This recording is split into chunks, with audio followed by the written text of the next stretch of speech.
as we discussed. The question, how bad are things looking right now? We do the show today. How bad are things looking for John Harbaugh's Baltimore Ravens? They are 1-3. Their quarterback is in the injury tent. How are things looking for the Ravens? So I've got Aztec, Mark Twain, and Santa Claus. And we will combine all of these things together, and we are going to make delicious Crustables.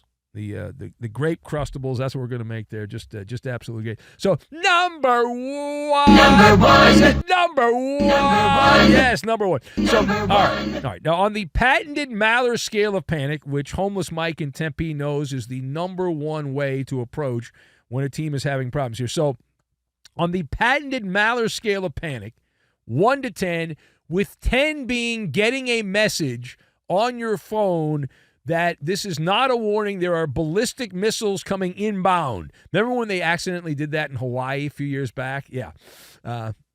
Anyway, so on that scale, I am at an 8.5. I am at an 8.5 for the Baltimore Ravens. That's where I am. The Ravens brand. What is the Ravens brand? It has been defense, machismo, which is toughness and intimidation. That's the Ravens. That's always been the Ravens defensively. This year, they are bottom feeders. They are bottom feeders here. Outgained in every single game. Yes, even against the Browns.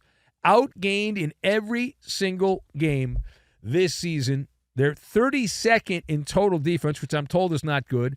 They're also dead last in not just scoring defense, but in total defense, they're dead last. They're giving up 33.3 points per game, they being the team from Baltimore, which is half the sign of the devil. 3-3-3, half the sign of the devil. You're the Baltimore Ravens. Your entire identity is defense. And now you are getting shish kebabbed, shredded like taco meat every single week. Every single week here, and this is a new low water mark. You figure coming off the Monday night game against the Lions, which was pathetic. You thought, okay, things are going to be better. It's a short week, but you can play a little bit better. And everyone figures things out defensively when they play Kansas City. Everyone's in a better mood when you play the Chiefs offense. And they could have, the way they played defense in this game, they could have just put out, they being the Ravens, they could have put out tackling dummies on one side and traffic cones on the other, and the results would have been the same. And it's bad. It's bad. How bad is it? It's so bad right now that we're heading down a path where we're going to have an Aztec-like sacrifice. There's going to be an Aztec-like ritual sacrifice here in terms of the coaching staff. The defensive coordinator, Zach Orr, has to be on borrowed time here. He's got to be on thin ice. Injuries, I believe, I heard this from my mentor, Sports with Coleman. He told me that injuries are part of the game. It's how you handle that and how you approach that matters. And you don't get trampled on. That's not rising up, next man up, do your job, all that crap. That's getting punked. And the Ravens are getting punked on a weekly basis here. So the easy move would be to just dump Zach Orr, get rid of him. He's only been there a couple years. And then you've got Chuck Pagano, who's on the staff, although he's not doing that great either. I believe he's the secondary coach. You could elevate Pagano and make him the defensive coordinator interim for the rest of the year. And John Harbaugh, he's over there. He's worried about Lamar's hammy, which went whammy. The hammy goes whammy for Lamar Jackson. Now, no update. We're going to get that later on Monday. There'll be a battery of tests for Lamar Jackson, but he left the game early, and we learned that Cooper Rush, yes, that Cooper Rush, the old cowboy guy Cooper Rush, is the backup quarterback there for the Ravens. So the Ravens, in the span of 4 weeks, have gone from playoff lock to Star Trek Beam Me Up Scotty in 4 weeks.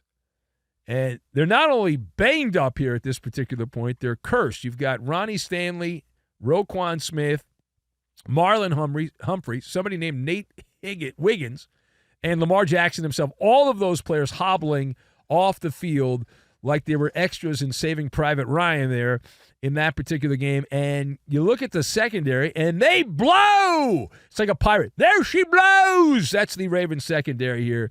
And big old chunks. You get a chunk play, you get a chunk play, you get a chunk play. And so you are what your record says you are. Baltimore is 1-3 at this point. They are at the very bottom in many very important categories right now. They are closer to getting a top 5 pick in the 2026 NFL draft than they are being a legitimate Super Bowl contender. Now, I will be Benny Brightside. And I'm not going to sit here and say Ray Lewis is walking back through that door or Ed Reed's walking back through that door.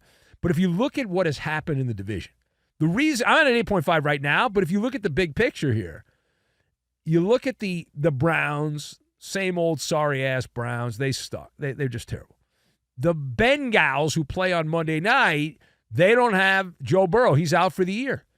And it looked like they had never picked up a football when they played Minnesota last week in their game. We'll see what they do against the Broncos tonight, but they appear to not know whether the ball is stuffed or puffed, and so we'll see what happens in that game this weekend. So there's still some avenues to go down. However, if Lamar Jackson obviously is out for an extended period of time, everything becomes radioactive. It's like Chernobyl-like with Lamar being out. Good luck on that. Now, on the other side, page 2, Kansas City we go. And how are things looking for Patrick Mahomes and the Chiefs after they get back in the win column? So it's happy days are here again. And happy days are here again. Now, this is exactly what the old doctor ordered there for Big Red Andy Reid. They had not scored more than 23 points, they being the Chiefs, all season. And then they drop a 37-burger on top of the Baltimore Ravens' pathetic defense. Mahomes could have been wearing a Hawaiian shirt out there, sipping a Mai Tai during the game. That's how little resistance he faced by the Baltimore defense. And it's like Mark Twain, the famous quote attributed to Mark Twain. If you don't know who that is, bad job by your teachers. But the famous quote is, the reports of the Chiefs' death are greatly exaggerated. Everyone buried them, and then Kansas City shows up.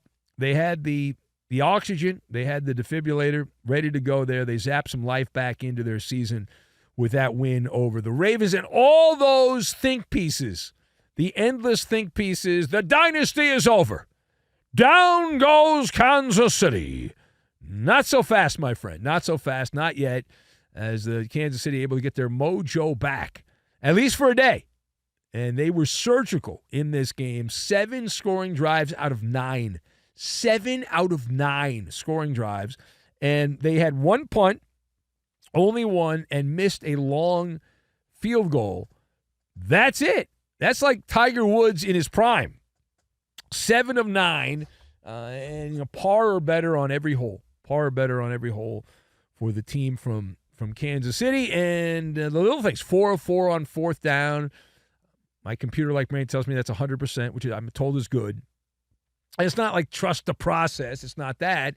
That's stepping on someone's throat when you go 4 for 4 on 4th down. The red zone, almost 70%, 67% in the red zone. They're actually finishing drives, not settling for all field goals here. And then you got the Kansas City defense. And you say, well, what's going on with that? Well, Derrick Henry, who had been the big bad wolf of the NFL in years past, neither he or Saquon Barkley's playing all that well this year. Don't tell anybody. But Derrick Henry, the big bad wolf, he got boxed up like a clearance item at over the Christmas holidays, which are coming up. 42 rushing yards. Now, to be fair, the Ravens didn't run the ball that much because they were getting smoked. They were being poleaxed by Kansas City in this game. But that's a shut-off valve for the defense there for the Chiefs. They shut down, turned the shut-off valve on there. And for all the funeral potatoes that were being baked there for the Chiefs, this game was a big shut-up type moment for them. Now, you got to follow it up. They're not dead. They're not dead. They just needed the Ravens to show up, and then all of a sudden the Ravens showed up, and the red carpet was rolled out. And right this way, step on up, and you're going to feel really good. Really good. Now, if you look at the Chiefs and this win, you need to start stacking wins, right? They always say, we got to stack wins. Well, okay. Is that a doable thing? Kansas City has run the gauntlet. They had to play the Chargers, the Eagles. Now you mix this game in with the Baltimore Ravens. They also had the Giants, which is a cupcake. But you look ahead at them, it's manageable. Next week, the Chiefs play Jacksonville, and even though Jacksonville has a nice record, we still don't take them seriously. Then they have a showdown with the Lions. That'll be a tough one. That's at Arrowhead, I believe, and then they have the Raiders. So 2 of the next 3 are certainly winnable games. And even the Lions game, when you have Mahomes, it's always a winnable game in that particular situation.